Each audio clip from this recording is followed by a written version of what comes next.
2015. Authorities in Europe have begun to round up suspected terrorists. I'm Taylor Becker. And I'm Tori King. Over 10 years ago, the European Union sent out a probe to Mars and never heard from it. Now, they found it. Your CSN News starts now.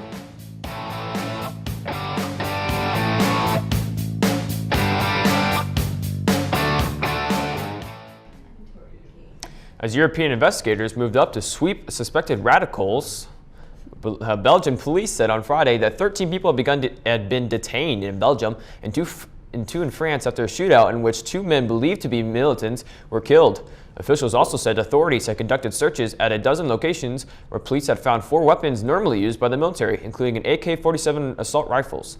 The arrest came hours after a gun battle in eastern Belgium. Officials in Paris and Berlin also announced a series of arrests and interrogations. The missing Mars robot Beagle 2 has been found on the surface of the red planet and appears intact.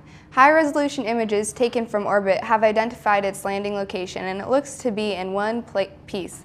The UK-led probe tried to make a soft touchdown on Christmas Day 2003 using the parachutes and airbags, but no radio contact has ever made the probe.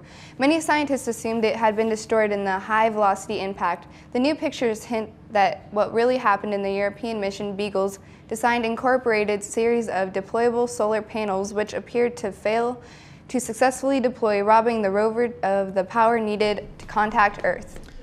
A pair of giant kangaroos that died about 45,000 years ago have had their DNA extracted from scientists at the University of Adelaide in Australia. A giant short-faced kangaroo and a giant wallaby were the sample donators. They were found in a cave in Tasmania, and thanks to the cold, dry conditions there, short pieces of DNA were able to be retrieved from the remains. The material shed some new light on the ancient, huge creatures. The short-faced kangaroo weighed about 260 pounds, and the giant wallaby weighed more than 240.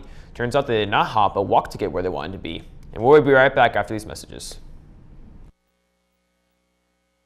Attention all Wildcat students. All cell phones are allowed in the hallway, but not in your classroom. Unless given permission by your teacher, there are consequences for when you get your phone taken away.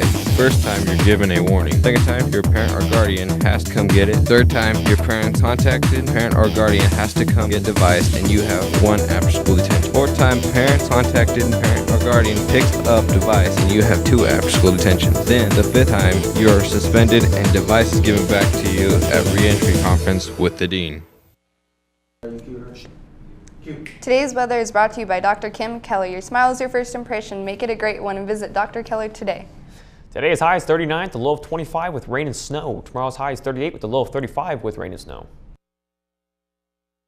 For the 2015 through 16 school year will be available at the district office weekdays from 8 a.m. to 5 p.m. until January 30th. Applications should bring proof of address with them. If you are currently on open enrollment, please remember you must apply each year, so be sure to get your application for the next school year. More information can be found on the Nampa School District website. Today's SAT word of the day is decipher, a verb that means to decode, to reveal, to unfold. The loops flourished. She put on many letters, made it very difficult for people who did not know her handwriting well to decipher it. And that's the news. We'll see you right here tomorrow on the Hawk Daily News.